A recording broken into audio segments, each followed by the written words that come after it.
สบายดีมื้อนี้มาพบกับช่องสาวลำเซโปนมื้อนี้สาวลำสิพาไปบ้านไสใหญ่บ้านไสใหญ่สิเป็นแนวใดไปเบิ่งนำกันเลยไปตอนนี้แม่นฮอดทางเข้าบ้านไสใหญ่แล้วทีมงานไปนำกันมื้อนี้ทั้งหมดเป็น5คนแต่ว่าธรรมชาติงามหลายได้สิเจ้านี่หัวหน้าทีมเด้นี่มาขี่รถไล่กลกันมาไว้เร่งฝนตกห้ามได้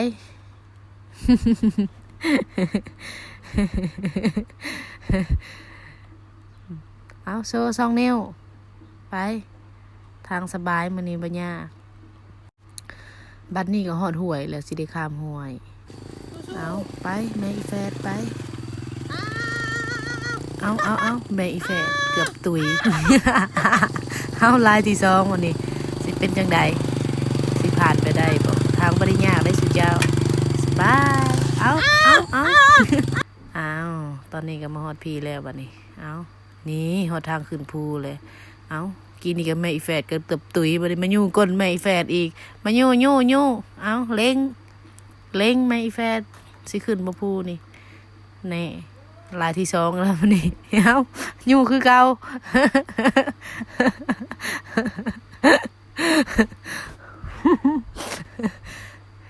นี่รถคันนี่เอาจะค้นสิเลยครับเอาเร่งปุ้นอยู่นี่แหละเอาชีวิตอยู่บ่เอาโย่แม่อีแฟดโย่ขึ้นบ่เอาขึ้น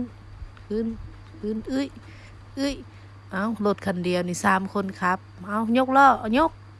เอา โอ้ยสิยากกว่านี้มีอีกบ่ตอนนี้เป็นฮอดบ้านสะตวบในแต่มันยังบ่ทันฮอดบ้านที่จะไปแต่ว่าแวะบึงก่อนแต่ว่าเบิ่งวิวงามเลยสุเจ้าเพราะว่าบ้านยังเงียบเลยบ้านยังเงียบเพราะว่าเขาเจ้าไปให้เบิดตอนนี้ก็ฮอดบ้านไสใหญ่เลยจังหน่อยไปเบิ่งนำกันเลยว่าสาวลำสิพาเฮ็ดหยังแน่เนาะคือจุดประสงค์เบอร์9ทีมงานประเมินโภชนาการกระแมนแล้วก็เต็มน้ำหนักแทงลงสูงแล้วก็สร้างระบบป้องกันพยาธิกระแมนทีมงานเตือเบอร์9มันสร้างนะหลังจากคิดได้สักหลักจะอสบกับไอ้ดอยแซงมาไหนทันมอกับสาธิตวิธีซอยบัตรซอยบายซอยแบบเนาะเจาะบัตรโจฮอบัตรดีดูบัตรบอกหลังจากที่เจออสบสาธิตจนเป๊ะยิงได้ตะในเนาะนะมอมโดยเนียเจอให้เจาะไตรมอมเจาะไตรเจอกวาดก็อากีละมอมกีเจอโดยจีนเจอให้เจาะบอยจะเจาะได้เป็นนัวได้คือวิลใส่ใหญ่ในกระแนนขาดสารอาหารแยะมันไปนะบานนะมันเซียเรียมันสีกระเซามันขาดระเวะลึสีกระเซาก็ให้อาเจมดาวนะครับบ่ตรงมือไอมากเป้าหมายกระแนนดินไลแมนทั้งหมดแมนบาร์ทิดเซา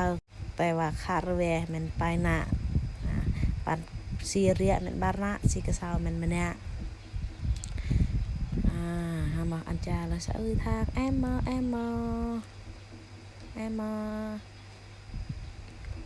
อ๊ะแซ่บบอบางอ้ายแซ่บบมากมอมตะจาเจอวันในอาจารย์เกียร์ตังเหตุขั้นตอนวิธีเต้นน้ำหนักแทงลงสูงตะได้เนาะไหวหนาแต่มอมนายฮัมบอกสีกระเซาฮัมบอกเนี้ย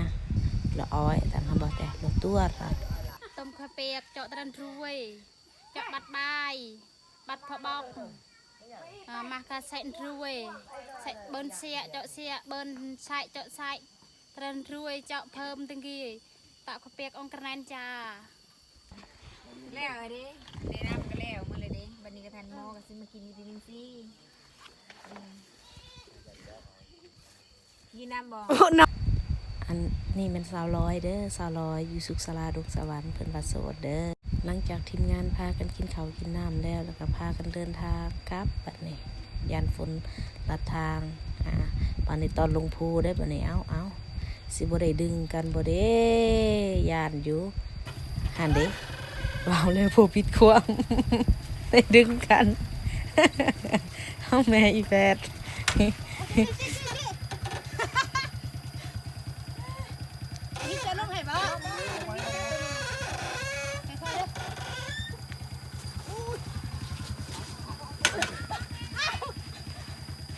ชุด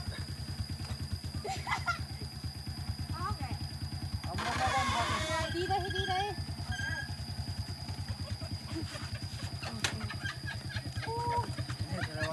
ลงไม่นึง เพื่อสิพานผู้นี่ได้ก็โอ้ยพอแห้งเพราะว่าหาคันดิ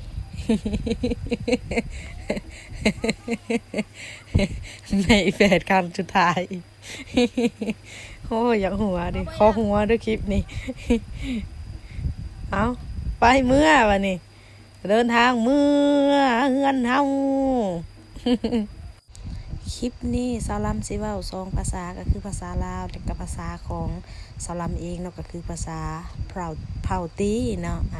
ทุกคนอย่าลืมเข้าไปกดไลค์กดติดตามกดแชร์เพื่อเป็นกำลังใจให้สาวลำเฮ็ดคลิปต่อไปเด้อ